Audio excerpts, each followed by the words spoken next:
ठीक है, तो डायरेक्शन कोसाइन मैंने आपको पहले बता दिया। डायरेक्शन कोसाइन में क्या क्या है, और वीडियो डल गई थी ना? वीडियो डल गई थी, हाँ थोड़ा सा लेट हो गया था मेरे को। तो एल है, एम है और एन है। एल क्या है? कॉस अल्फा, जहाँ पे अल्फा क्या है?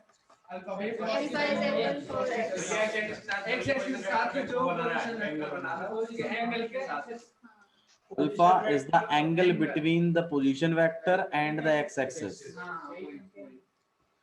उसकी कॉस की वैल्यू होती है एल। ऐसे ही एम, वेरी गुड। और ऐसे ही क्या होता है आपके पास? सही है।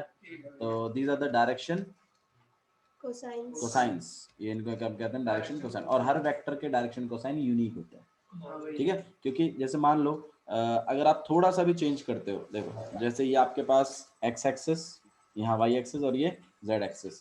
तो मान लो जैसे ये वाला वेक्टर है, यहाँ से जो है, अगर वो जेड एक्सिस के साथ 45 एंगल बना रहा है, तो इस पर घूमने वाला हर एक बार कितना बनाएगा? लेकिन वो एक्स एक्सिस और वाई एक्सिस के साथ एंगल क्या करता रहेगा? वेरी करता रहेगा। सही है ना? तो मतलब एक्स जेड एक्सिस के साथ 45 डिग्री पर ये सारे के सारे वेक्टर्स, पोजीशन वेक्टर्स, सब जेड के साथ तो 45 बना रहे हैं, लेकिन एक्स और वाई के साथ वेरिएशन हो रहा है। मतलब हर वेक्टर एक नए एंगल के साथ आता है, एक्स वाई जेड के साथ। समझना? अगर z कांस्टेंट चल रहा है, मतलब z के साथ अगर वो सेम एंगल क्रिएट कर रहा है हर बार, तो x y के साथ वेरी करेगा पक्का। मतलब कुछ ना कुछ चेंज जरूर होगा, थोड़ा सा ही चेंज होता है, लेकिन होता जरूर है। ठीक है, अच्छा जी। तो ये डायरेक्शन कोसाइंस है। अब next direction ratios. Direction ratios, direction ratios क्या होता है भाई? बताओ, डायरेक्शन रेशियोज क्या होता है? हाँ नहीं, ये बात तो आप लोग बिल्कुल सही कह रहे हो कि वेक्टर में जो, हाँ ए और प्लस सी के, ये बात बिल्कुल सही है। ये ए बी और सी, ये क्या होते हैं? डायरेक्शन रेशियोज होते हैं। देखो डायरेक्शन रेशियोज में आपको दो डेफिनेशन बताता हूँ। पहला, ये डायरेक्शन रेशियोज वो नंबर्स होते हैं, वो नंबर होते हैं जो डायरेक्शन कोसाइन के साथ प्रोपोर्शनल होते हैं। मतलब जब ये डायरेक्शन कोसाइंस के साथ रेशियो में लिखे जाते हैं, तो they will always give me equal ratios. वो हमेशा मुझे क्या देते हैं? इक्वल रेशियोज देते हैं। जैसे एल अपॉन ए, एम अपॉन बी और एन अपॉन सी, इक्वल इक्वल रेशियोज देंगे। कैसे देंगे ये? Equal ratios. ठीक है, अच्छा जी। इसी तरीके से आपके पास ये डायरेक्शन रेशियोज हैं, जो मतलब डायरेक्शन कोसाइंस के साथ हमेशा कैसे होते हैं? प्रोपोर्शनल होते हैं। हमेशा क्या होते हैं? प्रोपोर्शनल। मतलब अगर मैं उनको एल एम एन के साथ रेशियो में लगाऊंगा, तो उनके रेशियोज हमेशा कैसे आएंगे? इक्वल होंगे। हमेशा क्या होंगे? इक्वल होंगे। रेशियोज हमेशा क्या होंगे? इक्वल होंगे। किसके साथ? डायरेक्शन कोसाइंस के साथ। ये तो एक मीनिंग है। डायरेक्शन रेशियोज का ज्योमेट्रिकल मीनिंग है, मतलब एक वेक्टर के ऊपर अगर कहीं पर भी दो पॉइंट आते हैं, कोई भी दो पॉइंट, तो difference between the coordinate of these two points, मतलब जैसे ये x1 है या y1 है और ये z1 है, और ये आपके पास x2 y2 और z2, तो इनके बीच का जो डिफरेंस है हर एक कोऑर्डिनेट का, हर एक कोऑर्डिनेट के, हर एक कोऑर्डिनेट का, जैसे x2 x1, ये क्या रिप्रेजेंट करेगा? a, और y2 माइनस y1 क्या रिप्रेजेंट करेगा? b, और z2 माइनस z1 क्या रिप्रेजेंट करेगा? c। मतलब पूरे वेक्टर पर कहीं पर भी दो पॉइंट हो, उनके जो एक्स एक्स का डिफरेंस, वाई वाई का डिफरेंस और जेड जेड का जो डिफरेंस होगा, उनसे जो नंबर मिलते हैं वही नंबर क्या होते हैं? Direction ratios. वही क्या नंबर होते हैं? तो इसका मतलब इस पॉइंट, इस वेक्टर पे तो भैया ऐसे बहुत सारे पॉइंट होंगे, तो क्या मतलब इसके और इसके बीच का डिफरेंस भी डायरेक्शन रेशियो होगा? हाँ जी बिल्कुल है भाई। पूरे वेक्टर पर कोई भी दो पॉइंट ले लो, कोई भी दो पॉइंट, उनके एक्सओ को माइनस करोगे, वाईओ को माइनस करोगे और जेडओ को माइनस करोगे, तो उनसे जो वैल्यूज मिलेंगी वो ऐसी वैल्यूज होंगी जो डायरेक्शन कोसाइंस के साथ कैसी होंगी? प्रोपोर्शनल होंगी। क्या होंगी? प्रोपोर्शनल। और क्या कहलाएंगी? Direction ratios. डायरेक्शन रेशियोज कहलाएंगी। बोलिए।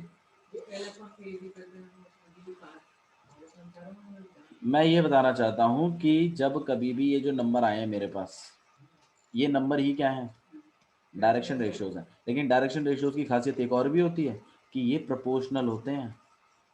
किनके साथ? डायरेक्शन कोसाइंस के साथ। मतलब जब कभी भी मैं इन नंबरों को L के नीचे लिखूंगा A को, और M के नीचे लिखूंगा B को, और N के नीचे लिखूंगा C को, तो ये हमेशा क्या होंगे? इक्वल होंगे। ये कहना चाहता हूँ। अब आप ये पूछ सकते हो भैया ऐसे तो वेक्टर पे बहुत सारे पॉइंट आएंगे, तो क्या हर बार अलग डायरेक्शन रेशियो बनेंगे? हाँ जी, एक वेक्टर का सिर्फ एक डायरेक्शन रेशियो नहीं होता, वो इनफाइनाइट डायरेक्शन रेशियो। लेकिन ये एक वेक्टर की डायरेक्शन तो एक ही होता है, डायरेक्शन कोसाइन एक होता है, डायरेक्शन रेशियो अलग चीज है। डायरेक्शन रेशियोज क्या है? डायरेक्शन रेशियो कोई नंबर्स हैं जो कि डायरेक्शन कोसाइन के साथ कैसे हैं? प्रोपोर्शनल है। तो भैया मुझे एक बात बताओ, जैसे मान लो, तो मैं ऐसे नहीं समझाएगा, देखो ऐसे देखो, मान लो यहाँ 5 है, यहाँ 10 है, और यहाँ पर आपके पास 20 है। ठीक है, मैं कह रहा हूँ कि जैसे 5/2, ठीक है, और 4 और 6 नहीं, प्रोपोर्शन मेरे को रेशियोज बराबर लेके आना। ठीक है, काटा पीटी कर आगे मेरे पास रेशियो कैसे आने चाहिए? बराबर आने चाहिए। ठीक है, तो 4 से काटेंगे तो यहाँ पर 8। अब तुम मुझे बताओ, ये नंबर, ये जो ऊपर लिखे हैं, मान लो ये डायरेक्शन कोसाइंस है, तो ये नीचे वाले नंबर डायरेक्शन रेशियोज है। अब तुम इनको रेशियो बना के देखो एक बार, काटा पीटी करके देखो ना। अरे अब काटा पीटी कर आ गया, रेशियो की चेक बात करो, 4 से काटो 5, देखो रेशियो कैसा आ रहा है? 5.2 सही है। अच्छा जी, अब इस 5, 10, 20 के साथ इनका रेशियो चेक करना है एक बार, काटना 1/4 वे इन्हीं नंबरों के साथ। अब ये दूसरे नंबर है जो इक्वल रेशियो ला रहे हैं, ऐसे ही देख लो।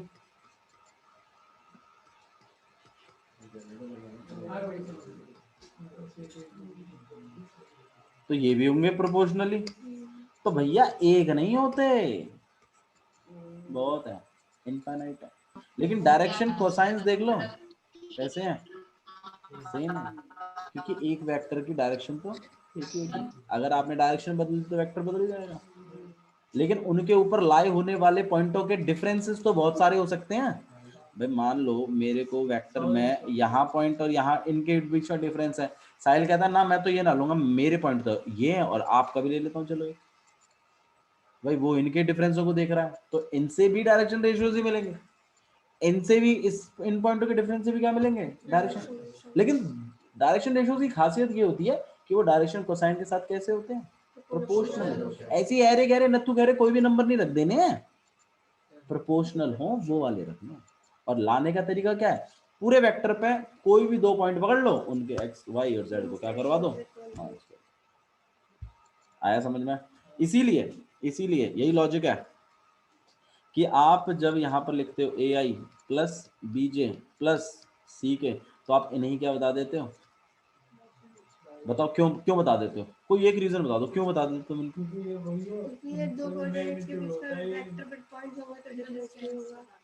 क्योंकि भैया ये A आया कैसे है? तुमने ही तो बताया था कि 2 पॉइंटों के बीच में से वेक्टर कैसे जनरेट किया जाता है, उनके x को माइनस करके। तो तुमने स्टार्टिंग में ही तुमने तो 2 पॉइंटों को माइनस करके ही तो बनाया है। अरे आई एक्स कैप जो है x के उसकी x एक्सिस का यूनिट वेक्टर है, इसीलिए x के साथ लिखा गया, ठीक है। और y2 माइनस, आप लोग यार यहाँ ध्यान दो जी, और प्लस z2 माइनस z1 के, तो ये तो आपने स्टार्टिंग में ही कर दिया था। तो ऑब्वियस सी बात है ये जो चीजें होंगी ये तो आपको डायरेक्शन रेशियोज देंगी, ऑब्वियस सी बात है। नहीं नहीं आ रहा? ठीक है, क्लियर हो रहा है? तो इस बात को आपको ध्यान रखना है कि डायरेक्शन रेशियोज क्या होता है। नोट कर लेना, कोई बात नहीं, वीडियो अपलोड हो जाएगी, नोट कर, जो कल हुआ वो आज नहीं हुआ, ठीक है। ये क्लियर है, समझ में आया आप लोगों को? तो इस बात को आपको ध्यान रखना है। देखो अगर ठीक है, चलिए अगला अगला टॉपिक देखें इसमें। तो डायरेक्शन रेशियोज हमने देखी। अच्छा मुझे आप चलिए ये बता दो, एक डायरेक्शन रेशियो होता है, बहुत सारे डायरेक्शन रेशियोज होते हैं? एक वेक्टर के बहुत सारे हो सकते हैं। सेट ऑफ डायरेक्शन रेशियोज बहुत सारे होते हैं। डायरेक्शन रेशियोज 3 है, ठीक है, मैं मान गया A B C, but set of direction ratios कितने होते हैं? बहुत सारे होते हैं। और direction, set of direction cosine एक ही होता है, ठीक है, ये बात ध्यान रखेंगे। मैग्नीट्यूड भी मैंने आपको सिखा दिया, यूनिट वेक्टर भी मैंने आपको सिखा दिया, पोजीशन वेक्टर भी मैंने आपको सिखा दिया।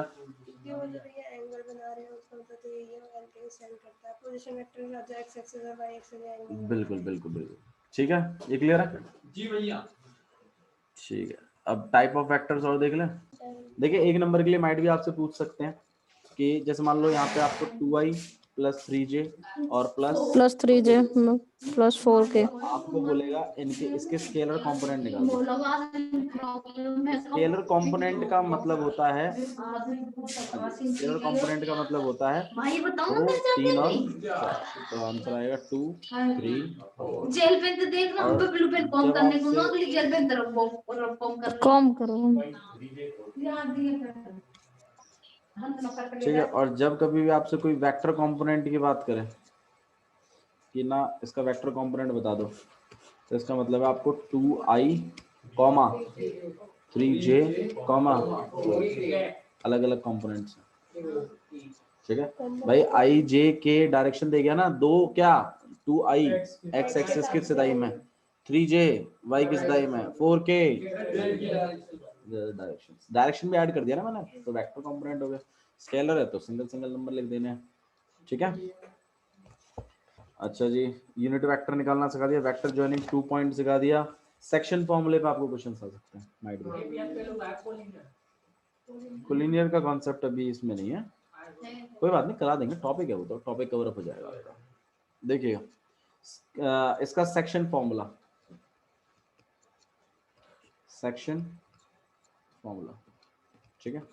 सेक्शन फॉर्मूला में क्या रहता है कि मान लीजिए जैसे आपके पास, देखो 10th में, 11th में जो आपने पढ़ा था कि आपके पास ऐसे 2 पॉइंट होते थे, ठीक है, तो इनके बीच में एक लाइन बनती थी, तो ऑब्वियसली बात है ये वाला पॉइंट इस पूरी लाइन को किसी रेशियो में डिवाइड कर देता था, 2 भागों करता था, m1 m2 n में, या m1 into m2 में, या m/n में, कुछ भी लगा लो, ठीक है। m1 m2 लगा लेते हैं, चलो m1 ये नहीं mn ही लगाएंगे क्योंकि इसमें भी mn ही यूज किया ना, ठीक है, तो हमने mn ले लिया। फिर हम लोग क्या करते थे भाई, इसके कुछ कोऑर्डिनेट होते थे x1 y1, इसके भी क्या होते थे, y1 कुछ x2 कोऑर्डिनेट y2, होते थे, फिर हम इसको निकालते थे x, y।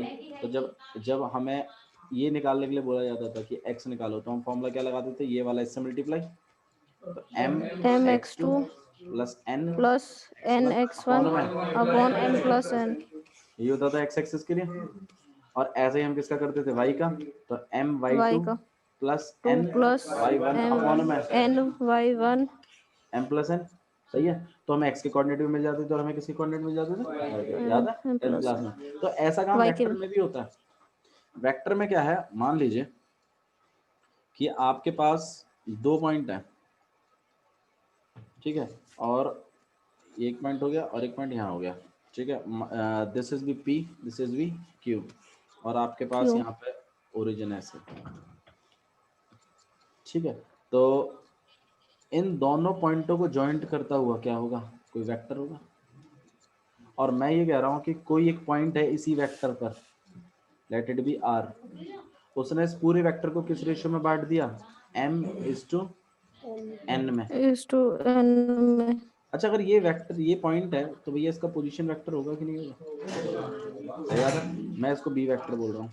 और ऑब्वियसली बात है इसका भी पोजीशन वेक्टर होगा, मैं ऐसे क्या बोल रहा हूँ, ए वेक्टर बोल रहा हूँ। और ये पॉइंट तो हमने माना है, a तो वेक्टर, लेट इट बी, तो मैं इसका पोजीशन वेक्टर निकाल सकता हूँ। क्या निकाल सकता हूँ मैं इसका पोजीशन वेक्टर, पोजीशन वेक्टर आई जे के फॉर्मेट में आएगा, ध्यान रखना।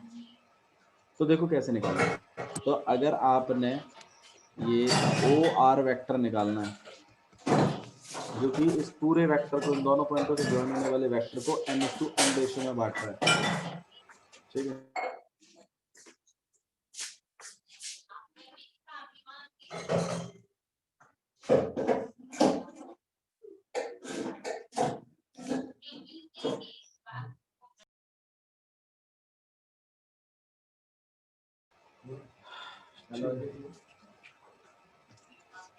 आशी अपने माइक को ऑफ रखो बाबू, आपकी तरफ से काफी ओके भैया। डिस्टरबेंस आ रहा है।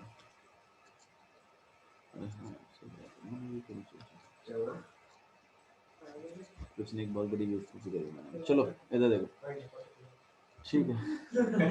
तो यहाँ पर हम लोग आर वेक्टर की बात कर रहे हैं, ठीक है। तो ये आर वेक्टर निकालने के, आर ये पॉइंट जिसने इस पूरे वेक्टर को m/n रेशियो में बांट दिया, ये वेक्टर निकालने का तरीका है कि m को मल्टीप्लाई करना है किसके साथ, ए वेक्टर के साथ। तो m इंटू में ए वेक्टर। मुझे बात बताओ, scalar quantity into vector quantity क्या देगा?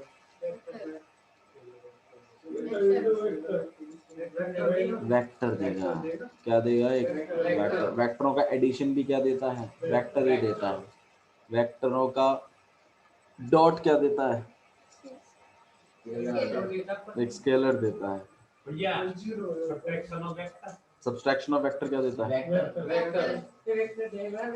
वो हम सिखाएंगे जब एडिशन सब्सट्रैक्शन की बात करेंगे, अभी फिलहाल हम इस पे बात कर रहे हैं। तो स्केलर इनटू में कोई वेक्टर अगर हम करते हैं तो it will obviously this will give you a vector, ठीक है। प्लस n को किससे मल्टीप्लाई करना है? b से। तो n into b vector upon में m प्लस में n। ये चीज, हाँ बाबू बोलो।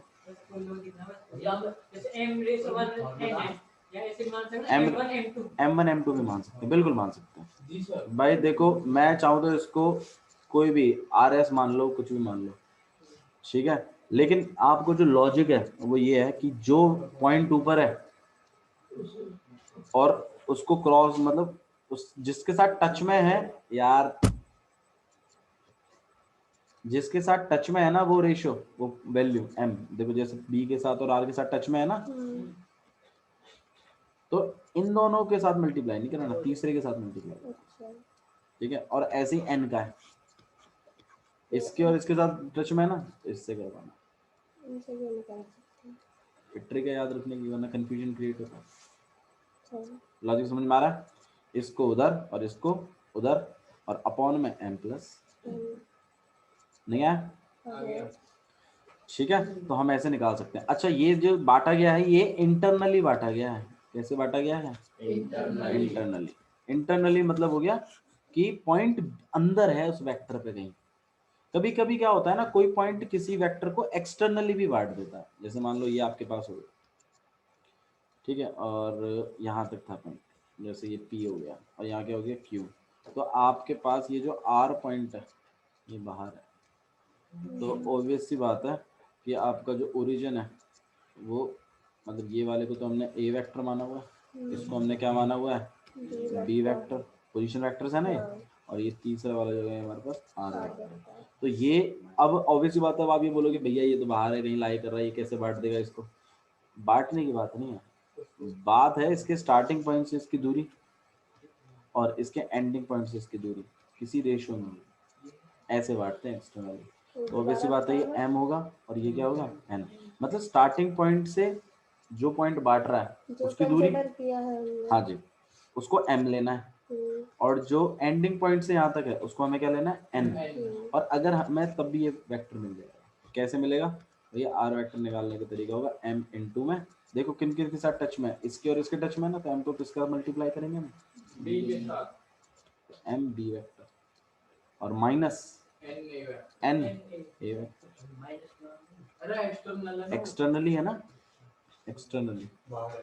जब एक्सटर्नली है, हाँ जी, अपॉन में भी क्या आएगा? m minus n। जब एक्सटर्नली होता है तो माइनस लगाना है, जब इंटरनली है तो प्लस लगाना है।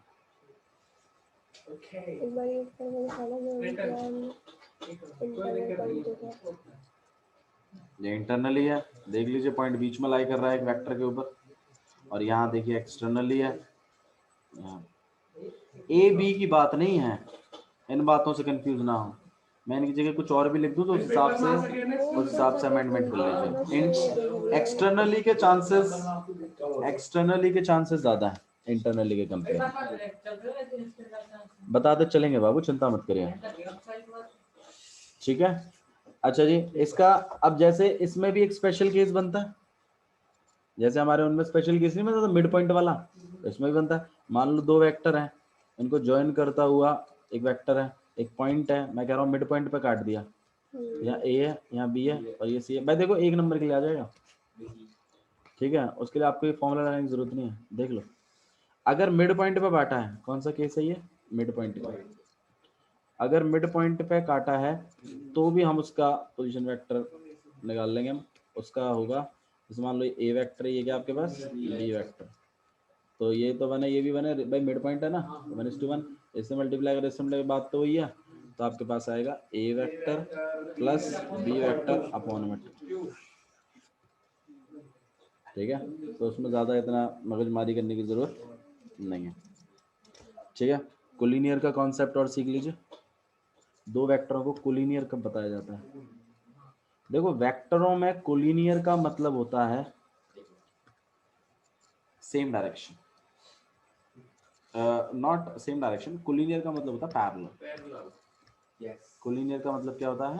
पैरेलल। मतलब अगर दो वेक्टर अगर पैरेलल भी है ना, तो भी हम कह देते हैं वो दो वेक्टर क्या हैं? कोलिनियर।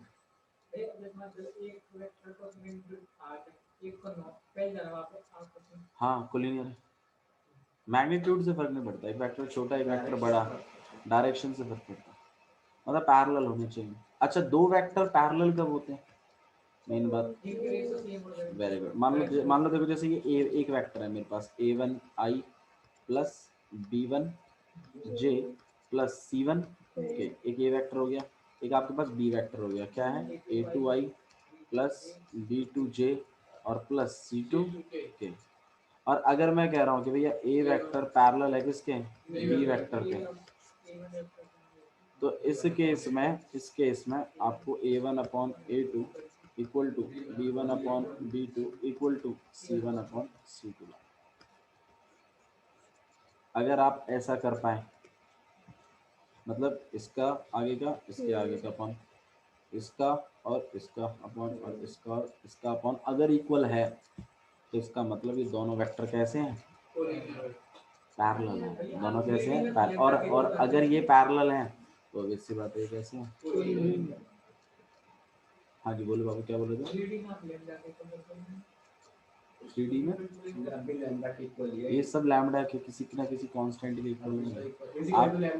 आप देखो समझो इस बात को, अगर मान लो मैं यहाँ लैम्बडा लिख दूँ, तो आप इसको देखो, a1 इक्वल टू में कितना हो जाएगा, a2 लैम्बडा, और ऐसे b1 कितना हो जाएगा आपके पास, b2 लैम्बडा, और c1 क्या हो जाएगा आपके पास, c2 लैम्बडा। तो इसका मतलब कहीं ना कहीं ये जो वेक्टर है आपके पास, ये इसका लैम्बडा ए फॉर्म है। तो इस बात को भी ध्यान रखिए कि अगर आप किसी वेक्टर को मतलब किसी मैग्नीट्यूड से मल्टीप्लाई करते हैं बस खाली और लिख दें उसको, तो वो उसका पैरेलल वेक्टर ही होता है। देखो मैं आपको एक एग्जांपल लेके दिखाता हूँ इसमें, आपको तब ज़्यादा अच्छे समझ में आएगा। जैसे एग्जांपल देखो, जैसे मान लो एक वेक्टर है आपके पास 2i प्लस 3j और माइनस के।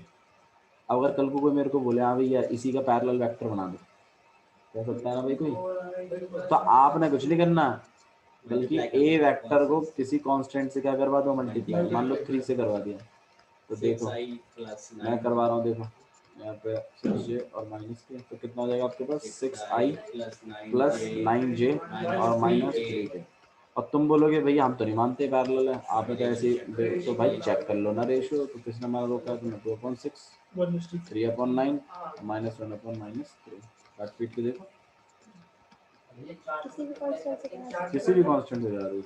मतलब अगर देखो भाई क्वेश्चन एक आपको ये पूछ सकता है, देखो अब इसमें दो तरीके के क्वेश्चन बनते हैं। पहला, दो वेक्टर दे देगा, क्या देगा, चेक करो पैरेलल है, या फिर क्या करेगा, आपको एक वेक्टर दे देगा और आपको बोलेगा कि एक और वेक्टर बनाए इसी के पैरेलल, तो आपने कुछ नहीं करना, बस उसको किसी स्केलर क्वांटिटी से क्या करवा दो, बन जाएगा।